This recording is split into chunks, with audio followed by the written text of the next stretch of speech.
benda-benda tersebut juga dapat ditimbang.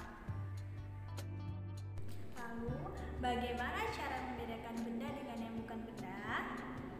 Ya, caranya yaitu jika benda memiliki massa, menempati ruang, dan berbentuk, sedangkan yang tidak merupakan benda atau yang bukan benda, dia tidak memiliki massa dan tidak menempati ruang.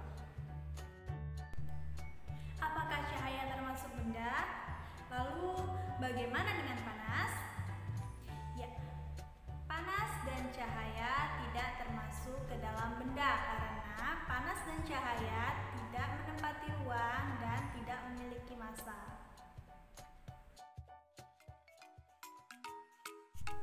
Perhatikan gambar berikut. Lingkarilah pada gambar yang bukan termasuk benda. Di sini ada panas api unggun. Apakah panas api unggun termasuk benda? Bukan, karena panas api unggun tidak menempati ruang dan tidak memiliki massa. Kemudian untuk gambar yang kedua adalah minyak goreng. Apakah minyak goreng termasuk benda? Iya, karena minyak goreng menempati ruang dan memiliki massa. Gambar yang selanjutnya yaitu cahaya lampu. Apakah cahaya lampu termasuk benda? Bukan, karena cahaya lampu tidak menempati ruang dan tidak memiliki massa. Gambar yang keempat adalah ember. Apakah ember termasuk benda? Ya, ember termasuk benda karena ember mempunyai massa. Gambar yang kelima yaitu es. Apakah es adalah benda? Iya, es adalah benda karena es dapat menempati ruang dan memiliki massa. Gambar yang keenam yaitu balon. Apakah balon termasuk benda?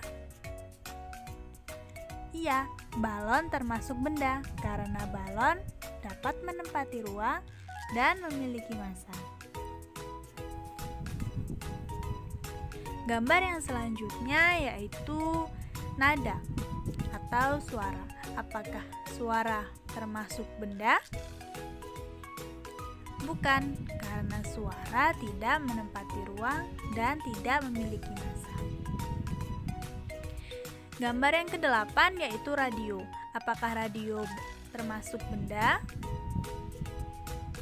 Iya, radio termasuk benda karena radio memiliki massa. Gambar yang terakhir yaitu hewan. Apakah hewan termasuk benda? Iya, hewan termasuk benda karena dia memiliki massa dan disebut benda hidup. Nah, jadi mana saja yang bukan merupakan benda? Iya, panas api unggun, cahaya lampu, dan suara. Kita lingkari. Benda-benda dapat dikelompokkan berdasarkan sifat fisiknya. Sifat fisik benda misalnya warna, bentuk, kekuatan, wujud, atau ukurannya. Nah, perhatikan gambar berikut.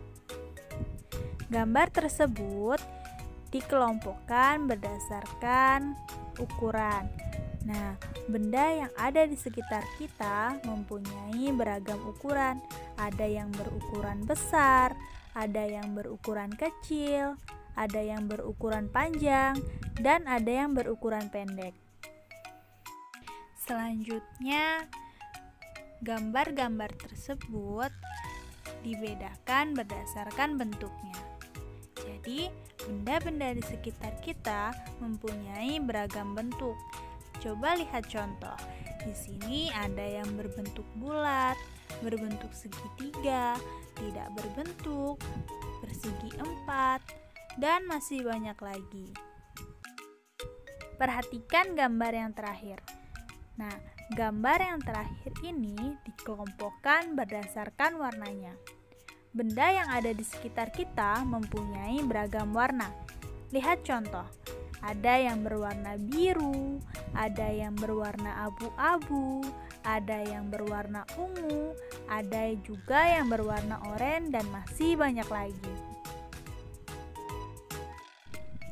Agar lebih memahami jenis, sifat fisik, dan ciri benda, ayo kita lengkapi tabel berikut. Benda berdasarkan jenisnya dibedakan menjadi benda hidup dan benda tak hidup.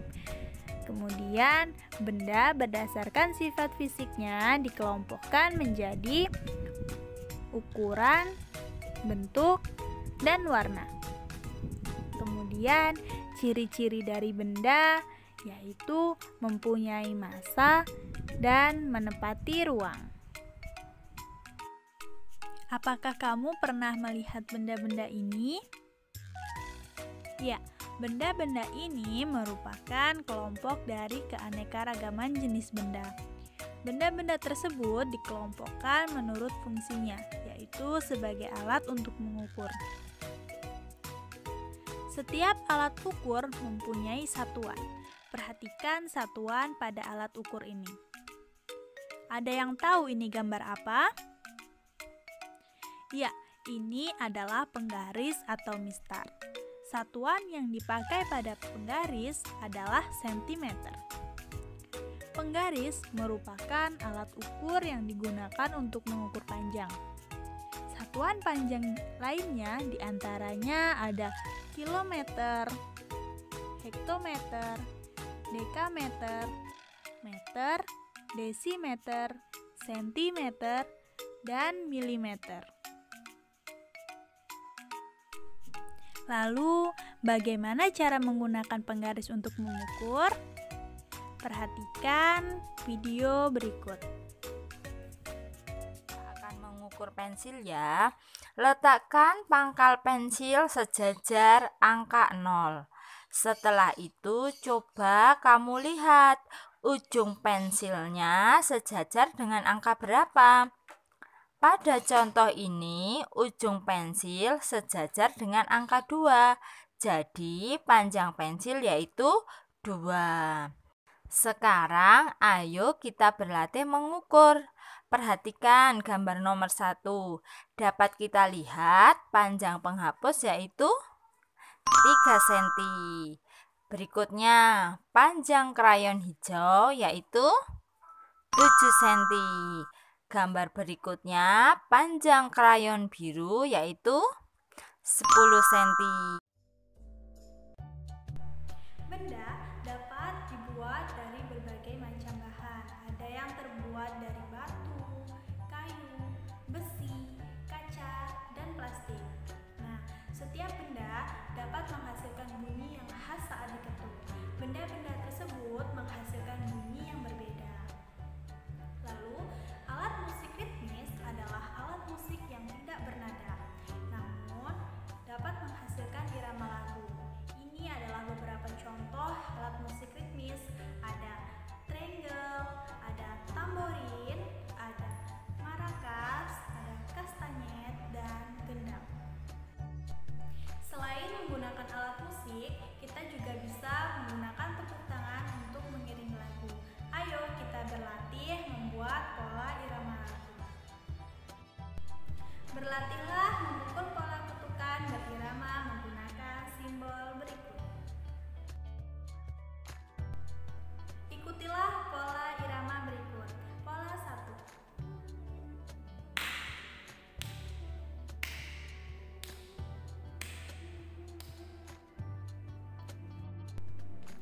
Pola 2.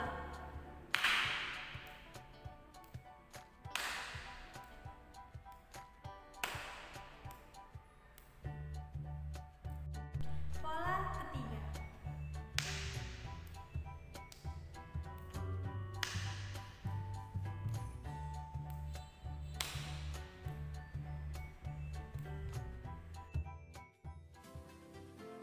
Baiklah, pembelajaran hari ini sudah selesai. Semoga ilmunya dapat bermanfaat. Sebelum ibu menutup pembelajaran hari ini, marilah kita berdoa terlebih dahulu. Berdoa